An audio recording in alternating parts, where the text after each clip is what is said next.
जब भी Leonardo da Vinci का नाम आता है तो सबसे पहले दिमाग में क्या आता है? मोनालिसा, है ना? लेकिन सोचिए, अगर मैं कहूं कि वो सिर्फ एक पेंटर नहीं थे। आज हम उनके कुछ ऐसे सीक्रेट्स, ऐसे आविष्कारों के बारे में जानेंगे जिन्होंने सच में दुनिया को हमेशा के लिए बदल दिया। अच्छा, तो सीधे मुद्दे पर आते हैं। सबको बाहुबली फिल्म का वो खतरनाक रथ तो याद ही होगा, है ना? भल्लाल देव का ब्लेड्स वाला। पर क्या कभी किसी ने सोचा कि वो कमाल का आइडिया आया कहां से होगा? यकीन मानिए, उसकी प्रेरणा मिली थी लियोनार्डो दा विंची के एक 500 साल पुराने, जी हां, 500 साल पुराने एक डिजाइन से। और सबसे कमाल की बात क्या है पता है? इस रथ को डिजाइन करने वाला इंसान कभी स्कूल ही नहीं गया। कोई फॉर्मल एजुकेशन नहीं थी। सोचिए, बिना किसी डिग्री के उन्होंने एक ऐसी मशीन बनाई जिसमें 4-4 1-1 मीटर लंबे ब्लेड लगे थे, जिसे 4 घोड़े खींचते थे। इसका मकसद एकदम सीधा, दुश्मन की सेना को चीरते हुए, रास्ते में आने वाले हर सिपाही को हटाते हुए सीधे राजा तक पहुंच जाना। और ये तो बस एक छोटा सा नमूना था उनके हजारों इन्वेंशंस में से सिर्फ एक। और शायद यही वजह है कि आज की दुनिया के बड़े बड़े दिग्गज जैसे मुकेश अंबानी और बिल गेट्स आज भी दा विंची के काम के इतने बड़े फैन हैं, उसे स्टडी करते हैं। अच्छा, उनके काम की वैल्यू का अंदाजा लगाना है तो ये सुनिए। बिल गेट्स ने लियोनार्डो की सिर्फ एक नोटबुक खरीदने के लिए पता है कितने पैसे दिए? पूरे 240 करोड़ रुपए, सिर्फ एक नोटबुक के लिए। अब सोचिए उनके दिमाग की कीमत क्या होगी। लेकिन उनके काम का एक दूसरा पहलू भी था, एक ऐसा पहलू जो काफी खतरनाक था, क्योंकि लियोनार्डो दा विंची सिर्फ एक आर्टिस्ट नहीं बल्कि एक जबरदस्त मिलिट्री इंजीनियर भी थे। और इससे समझ आता है कि वो अपने वक्त से कितना कितना आगे सोचते थे। आज हम जिस टैंक को जानते हैं उसका पहला प्रोटोटाइप बना था 1916 में, वर्ल्ड वॉर 1 के दौरान। लेकिन लियोनार्डो, उन्होंने तो इसका डिजाइन 400 साल पहले ही बनाकर तैयार कर दिया था। उनका डिजाइन देखिए, एक ऐसी बख्तरबंद गाड़ी जो 360 डिग्री प्रोटेक्शन देती थी। उसका शेप डिस्क जैसा था ताकि दुश्मन की गोलियां उस पर टिके ही नहीं, फिसल जाएं। और सबसे हैरान करने वाली बात, उसे चलाने के लिए अंदर गियर और हैंडल्स का सिस्टम था। मतलब वही गियर मैकेनिज्म जो आज भी हम इंजीनियरिंग में इस्तेमाल करते हैं। और हां, उनके ये आइडिया सिर्फ कागज पर नहीं थे, उन्हें असली काम भी मिला। इटली के एक पावरफुल राजनेता बोर्जिया ने उन्हें हायर किया था अपने शहर की दीवारों को इतना मजबूत बनाने के लिए कि कोई उसे भेद ना सके। तो लियोनार्डो ने क्या किया? उन्होंने एक बहुत ही सिंपल लेकिन जीनियस सिस्टम बनाया। सोचिए, दुश्मन किले की दीवारों पर सीढ़ियां लगा रहे हैं, और जैसे ही वो ऊपर चढ़ने की कोशिश करते, अंदर बैठे सैनिक बस कुछ लीवर्स खींच देते और बस दीवार के ऊपर लगी पटरियां खिसक जाती, सीढ़ियां धड़ाम से नीचे और उनके साथ दुश्मन के सैनिक भी। ये आज के एंटी क्लाइम सिस्टम्स का एक तरह से पहला वर्जन था। तो एक तरफ तो जंग का मैदान था और दूसरी तरफ लियोनार्डो की दिलचस्पी इंसान के शरीर की गहराइयों में भी थी। वो जानना चाहते थे कि हमारे अंदर क्या चल रहा है। मतलब वो सच में जानना चाहते थे कि इंसान अंदर से कैसा दिखता है।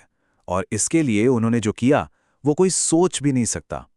वो रात के अंधेरे में चुपके से कब्रिस्तान जाते थे, शवों को निकालते थे और फिर उन्हें डाइसेक्ट करके उनके एकदम सटीक स्केच बनाते थे। ये एक ऐसा काम था जो उस जमाने में न सिर्फ गैरकानूनी था बल्कि बहुत बहुत ज्यादा खतरनाक भी था। और इसी रिसर्च के दौरान उन्होंने सदियों से चली आ रही एक बहुत बड़ी गलतफहमी को दूर किया। तब सब मानते थे कि हमारे दिल के वाल्व सिर्फ खून के प्रेशर से खुलते और बंद होते हैं, लेकिन लियोनार्डो ने पता लगाया कि ऐसा नहीं है। उन्होंने देखा कि खून दिल से गुजरते हुए एक वॉर्टेक्स, मतलब एक गोल गोल भंवर बनाता है, और वही भंवर वाल्व को बहुत धीरे से बंद करता है। सोचिए कितनी बारीक बात उन्होंने तब पकड़ ली थी। पर इस इतने सीरियस साइंटिफिक काम के बीच में भी उनका मजाकिया अंदाज कहीं नहीं गया। पता है, जिस नोटबुक में वो दिल की मसल्स और वाल्व की इतनी डिटेल ड्राइंग बना रहे थे, उसी पेज के एक कोने में उन्होंने अपने असिस्टेंट का एक छोटा सा कार्टून भी बना दिया। कमाल है ना? मतलब एक ही इंसान इतने गहरे काम के बीच भी हंसने हंसाने का मौका ढूंढ लेता था।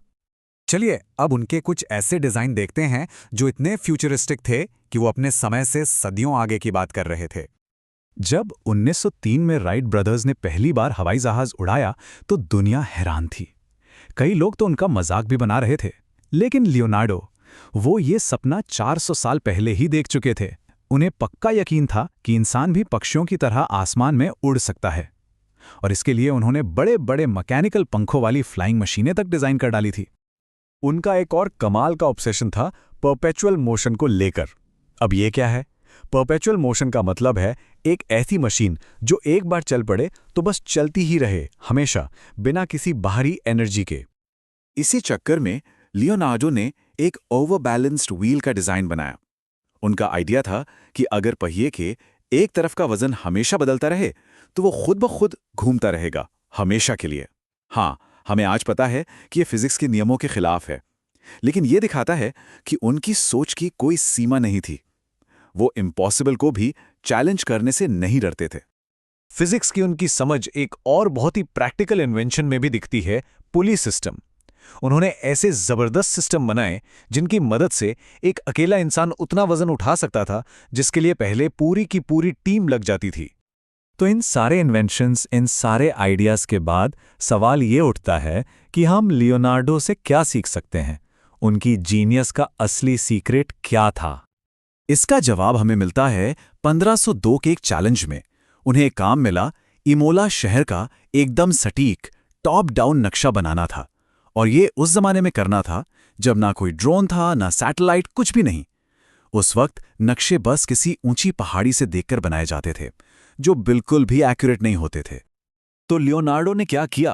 उन्होंने कोई हाईटेक जुगाड़ नहीं किया, बल्कि एक बहुत ही कमाल का तरीका अपनाया। उन्होंने एक सिंपल सी डिस्क से हर गली का एंगल नापा, एक ऑडोमीटर और रस्सी से हर सड़क की लंबाई नापी, और इसके लिए वो खुद पैदल शहर की हर एक गली में घूमे, एक एक इंच का हिसाब रखा, और फिर उस सारे डेटा को मिलाकर हाथ से एक ऐसा नक्शा बनाया जो आज भी हैरान कर देता है। और दोस्तों, यही लियोनार्डो का सबसे बड़ा सबक है। वो नक्शा इस बात का सबूत है कि उनका असली जीनियस बड़ी बड़ी मशीनें बनाने में नहीं, बल्कि किसी भी प्रॉब्लम को एक नए क्रिएटिव नजरिए से देखने और उसे सुलझाने में था। उनके पास टेक्नोलॉजी नहीं थी, पर उनके पास इमेजिनेशन थी। जैसा कि एक और महान जीनियस एल्बर्ट आइंस्टाइन ने कहा था, imagination is more powerful than intelligence, यानी कल्पना हमारी बुद्धि से ज्यादा ताकतवर है। और लियोनार्डो दा विंची इस बात का जीता जागता सबूत थे। और ये हमें एक आखिरी सवाल के साथ छोड़ जाता है। आज की दुनिया में, हमारी अपनी दुनिया में, ऐसी कौन सी बड़ी प्रॉब्लम्स हैं जिन्हें सुलझाने के लिए हमें टेक्नोलॉजी से ज्यादा सिर्फ अपनी कल्पना की जरूरत है?